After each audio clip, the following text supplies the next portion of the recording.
Hi class, I hope you are all doing well. Today I wanted to teach and go over food photography. There are so many different ways we can benefit from food photography and have fun with it. One thing I wanted to point out is most of our packaging in stores that we buy our food in have pictures of the real product. So that means there was a photographer that took time and designed how the food would look, and I just kind of wanted to take some time and put a little sample together of different food groups and how we can design food. Food photography can be used in just like a daily blog. It can be used in your daily Instagram. So much of our lives revolve around food. Birthday parties, gatherings, daily we're eating and consuming. So food photography is really fun. It's limitless, so you can make it as fun and creative or as simple as possible. You could take a organic strawberry, for instance, and you can just take a photo of a lone strawberry. That one looks like a heart. You could take a photo of a strawberry inside a plant. You could take a photo of a strawberry cut up and in a dish. So I just wanted to come around today and think of just a few different aspects of what goes into food photography. Using things like a drizzle of honey to make your picture pop or more interesting. They did that in this advertisement here. See that drizzle of honey? So I just wanted to using some fresh or some seasoning, some bright colors, some turmeric, just a sprinkle or spread of that. Making sure you have a solid background or something interesting, as your base. So just build up from it. So currently I have just set up right here my wood block chopping board and a white plain plate. So we can start off with a clean slate. I'm trying to figure out where I can place the phone while I'm doing this, and you guys can see what I'm doing. So maybe right here. This might be good. Okay. So I think right now I'm gonna start with setting up just a little bit of a, not cooked pasta, but dry pasta.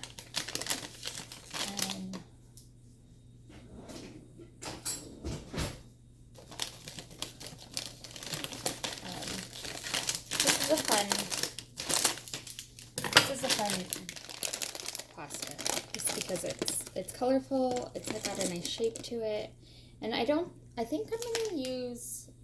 not gonna use the plate because this isn't gonna be a cooked.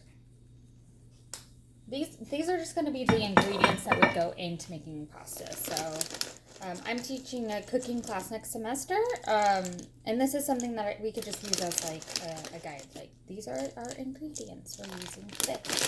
So just a little handful of pasta placed on our chopping board. I have some fresh rosemary from a neighbor. I'm just gonna put 3 tiny little sprigs down here. And this is just to make it visually pleasing. Tomatoes, I'm gonna throw some tomatoes on here. I like to throw fresh tomatoes in my pasta when I'm making it at home with the kids. And they just cook down real nice. I mean, not that I'm doing a cooking channel right now, but and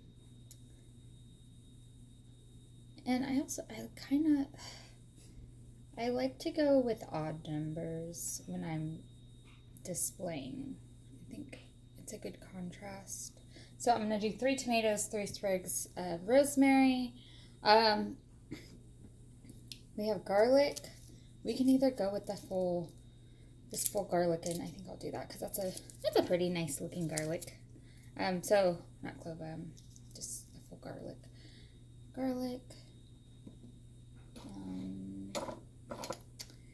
And then maybe just a little pile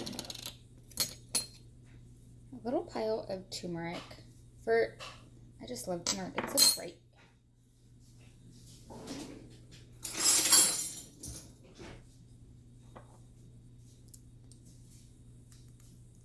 Okay, so just scooping out some turmeric, and I'm going to place the turmeric for my photo. It's going to be behind the pasta, and I'll show you an overview of where we're at. Just kind of want it to look like it's organically just sitting here. So here's what we're going to be working with. And maybe a few little crushed peppers for some more contrast, and I'm just gonna sprinkle that around. Just for some fun pop of color.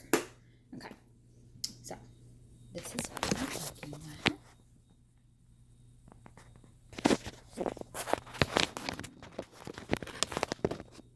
And I have my camera here ready to go. I'm just gonna go over my settings real quick.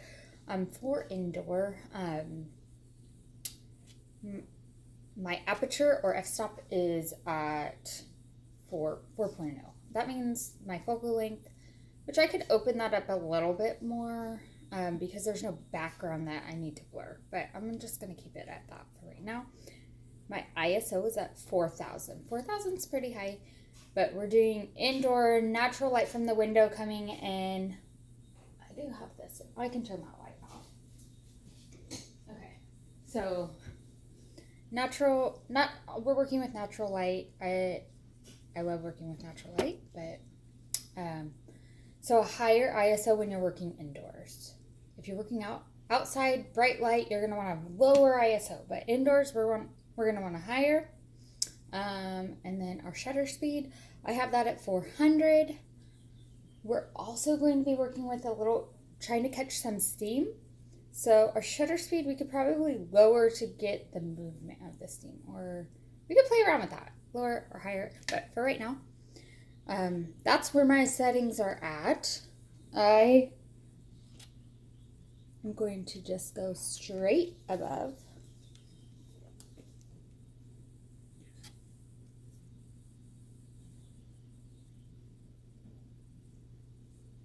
And I might need to step on a chair to get a little bit higher.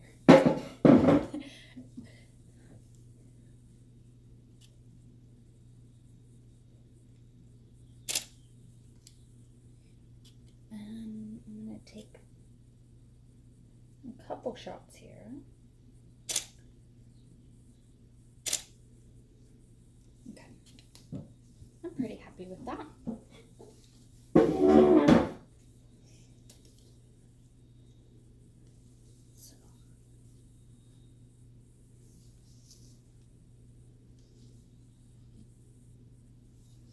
And then also, just playing around with different angles. So this one was straight up and down, which is, I think, very visually pleasing. But we can also just play around with the different angles.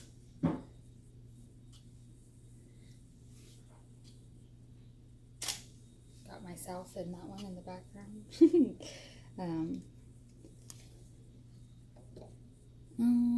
Can you see that? It is in focus on my end. So, just really exploring food and having fun with it. Okay, so that's our just dry ingredients, just thrown together. What I had around the house, and let's move on to the steamed coffee. Okay, I'm gonna heat that up a little bit more. steaming the milk right now. And here are some things we have to work with. Just a plain mason jar. Some caramel drizzle for the top. I have some caramel whipped cream and just our almond milk that's being steamed right now. I have a froth. I have a hard time saying this word, but a frother. So we'll be using that. And then for setup, I have my big bright window in the background. And I want to catch some steam off of the coffee. So my goal is using this black chalkboard as the background, placing the coffee up here on top of the coffee maker, and seeing if we can catch, because the light's coming in on the sides and then a solid background, see if we can catch some nice steam. So that's where I'm at with the setup.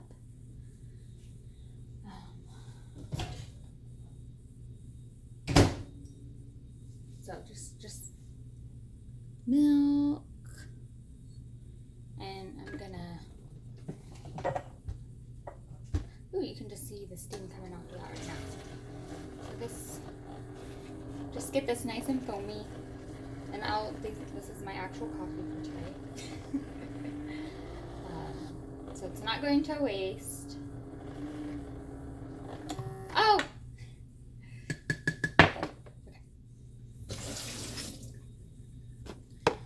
Alrighty, so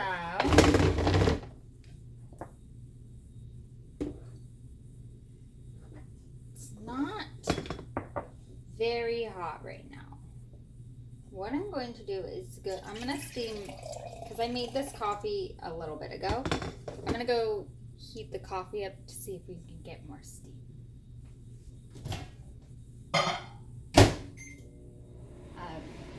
And we're going to take 2 photos. So this one's going to be just the coffee in the mug, but I just really want to get steam rising. I guess you can't see. Steam rising up above and having that black chalkboard as a background. And then the glass mason jar I thought would be a nice, pretty contrast with the whipped cream and the caramel sauce. So that's where we're at. Coffee should be steamy enough.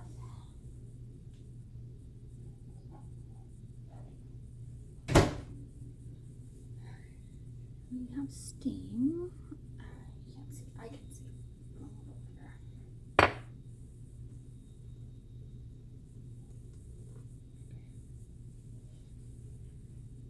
So working with steam can be a little tricky. It's very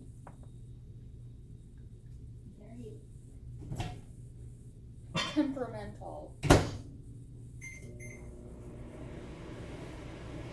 And I don't want to burn myself, so just using this pot holder.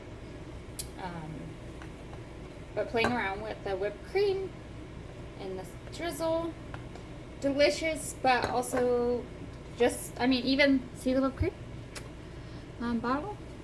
This was a real photographer out there took this photo. That means they styled it. That's kind of just what we're doing today. Styling some of our food, having fun, learning what works, what doesn't work. Right now, the steam isn't working. Okay. A nice top on there now. And should be steamy. Yes. Seeing steam. Okay. And even opening that window might help a little bit if there's a cool breeze outside. So,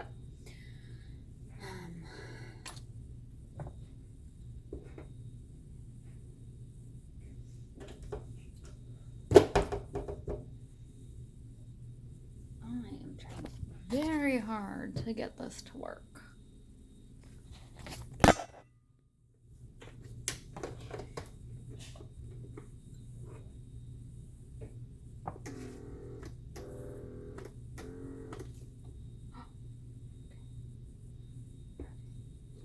There's some steam.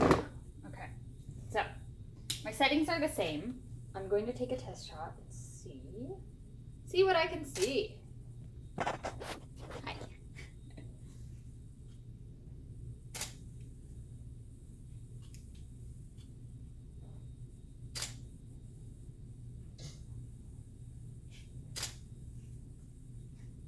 I'm not getting much steam.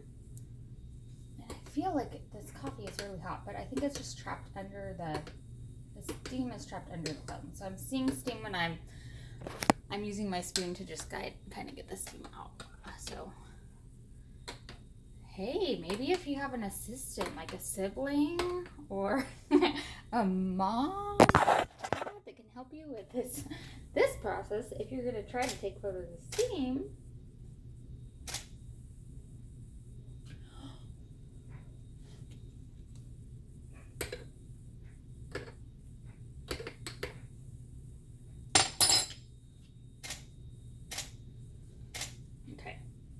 So I got a little bit, I don't know if you can even see this wisp up here, my wisp of steam.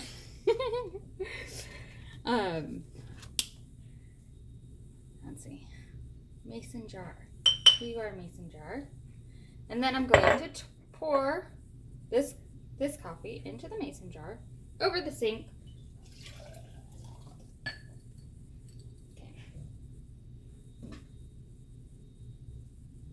Made a little bit of a mess. I'm gonna wipe it down. I'm going to add a little bit more black coffee for contrast of our photo.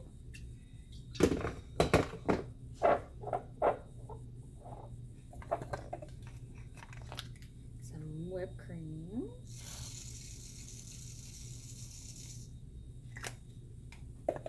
A little bit of caramel drizzle.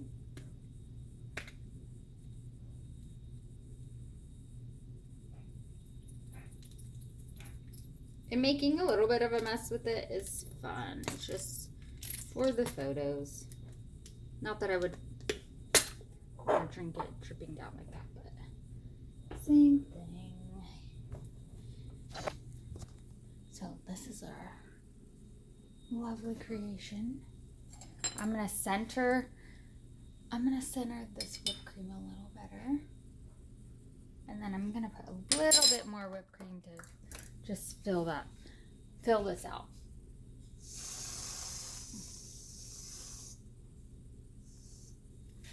Okay. Yummy. So.